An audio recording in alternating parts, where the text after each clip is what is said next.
متواتر زبان مجھ سے سوال کرتے ہیں کہ یہ وسوسے آتے ہیں، برے خیالات آتے ہیں، مولانا کیا کریں؟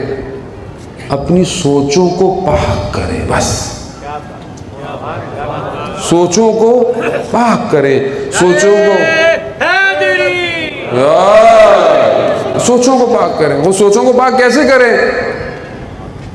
وہ سوچیں کیا ہے؟ سوچ کیا ہے؟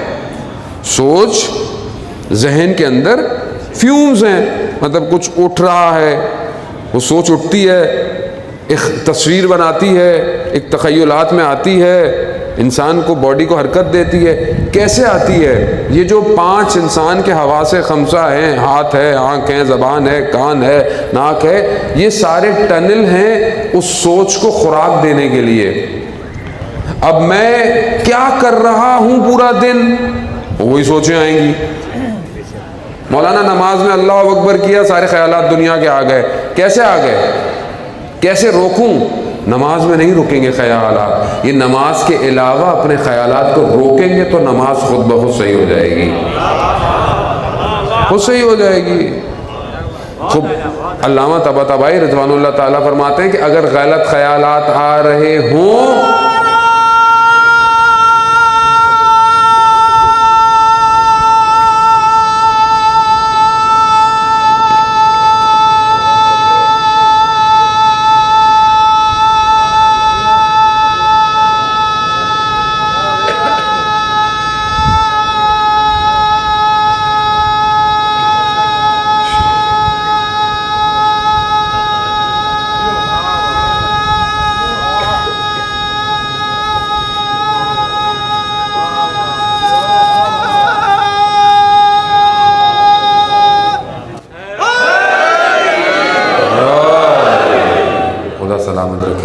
خدا اسی ناموں کے ساتھ روز قیامت محشور کرے ہم لوگوں کو۔ جان محترم، راستہ کوئی نہیں۔ علامہ طباطبائی فرماتے ہیں کہ جب غلط خیالات آ رہے ہوں تو صلوات پڑھ کر ان کے منہ پر تھپڑ مارو۔